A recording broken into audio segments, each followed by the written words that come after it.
So I hope you enjoyed the Finzi. This is one of my go-to pieces when I need to get some of my feels out. It allows me to experience my emotions rather than trying to choke them back or sweeping them under the rug. And for me, part of becoming a better musician is exploring all of those things that make us human. Not everything is sunshine and glitter. Pain, sadness, and anger need to be there too, otherwise we don't have a way to measure our joy. The next piece is far less serious, but just as meaningful to me. I first heard Nancy Ambrose King play this at another IDRS conference and was tickled by its light and fun-loving spirit. The composer is, of course, another Brit, Madeline Dring. If you can't tell, I love British musicians.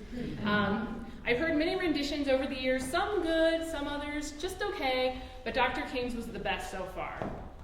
I've had the opportunity to take several lessons from her at the University of Michigan and even auditioned for her when I was looking for graduate schools. Her triumph over adversity and her ability to make you feel better after each lesson is one reason I'd like to mention her tonight. For those of you not familiar with her, she was in a terrible automobile accident at a young age and has several scars on her arms and her face. And for many, this would have ended their musical career, but she didn't let this stop her.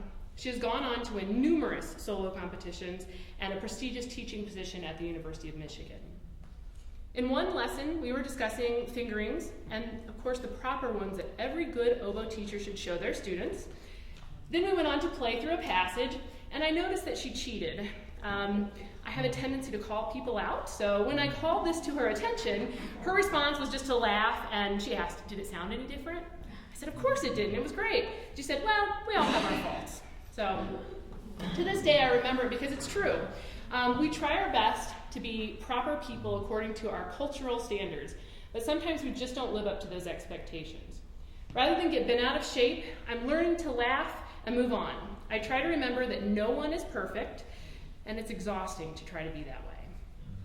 Before I play this final solo piece, I'd like to tell you about Dr. Jean Belfi. She is the biggest influencer of my life. Is she in here? She might be warming up for the next piece. I found that most teachers focus solely on the mechanics of the oboe, but Jean is a holistic teacher. She allowed me to question her, challenge her, learn, and grow as not just an oboist, but a musician and a person. From my first day of class and her survey of Western art music, I knew she was someone that I admired.